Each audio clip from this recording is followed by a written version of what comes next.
নমস্কার বন্ধুরা, আপনারা কেমন আছেন? আশা করি আপনারা ভালো আছেন, আমিও ভালো আছি।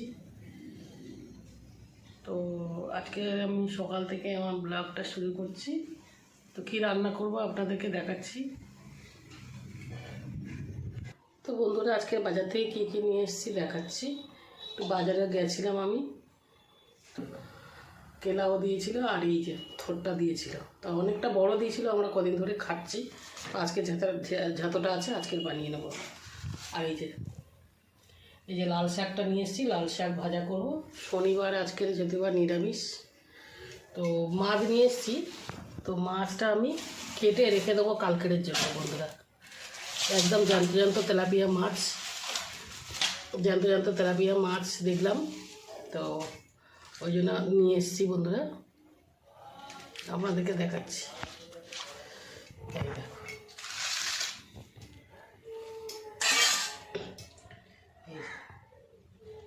একদম বড় বড় তেলাপিয়া মাছ, একদম জ্যান্ত ছিল, প্লাস্টিকের মধ্যে ছিল বলে মরে গেছে।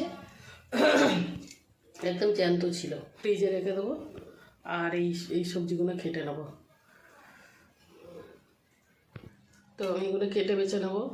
ঘরের কাজকর্ম সব হয়ে গেছে, তো আমার এখনও স্নান করিনি, স্নান করবো। ওইগুলো কেটে বেছে নিয়েই স্নান করবো। তো বন্ধুরা, আমার ভিডিওটা যদি আপনাদের ভালো লাগে, আপনারা লাইক, শেয়ার, কমেন্ট করে দেবেন আর সাবস্ক্রাইব করে দেবেন বন্ধুরা। নমস্কার বন্ধুরা। আমার মাছ কাটা হয়ে গেছে, এই যে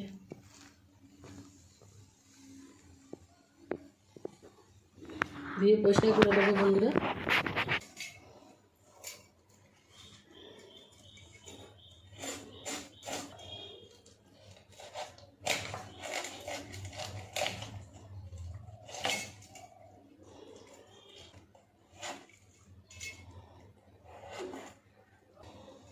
তো বন্ধুরা, আমি এই মাছগুলো এরকমভাবে কেটে নিয়েছি।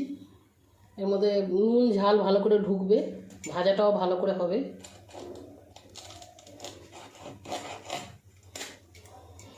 তো আমি সব মাছগুলো এরকমভাবেই কেটে নিয়েছি বন্ধুরা। এবার ধুয়ে পরিষ্কার করে নেব।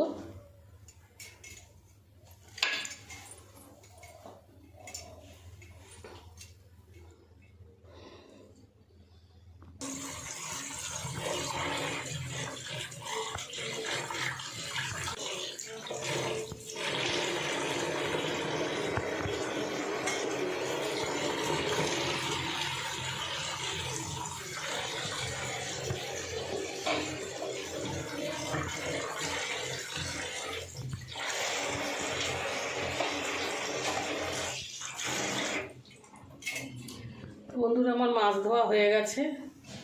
আমার ভিডিও যদি আপনাদের ভালো লাগে, আপনারা লাইক, শেয়ার, কমেন্ট করে দেবেন। আর মাছটা ফ্রিজে রেখে দেবো, কালকের বানাবো। তো নমস্কার বন্ধুরা।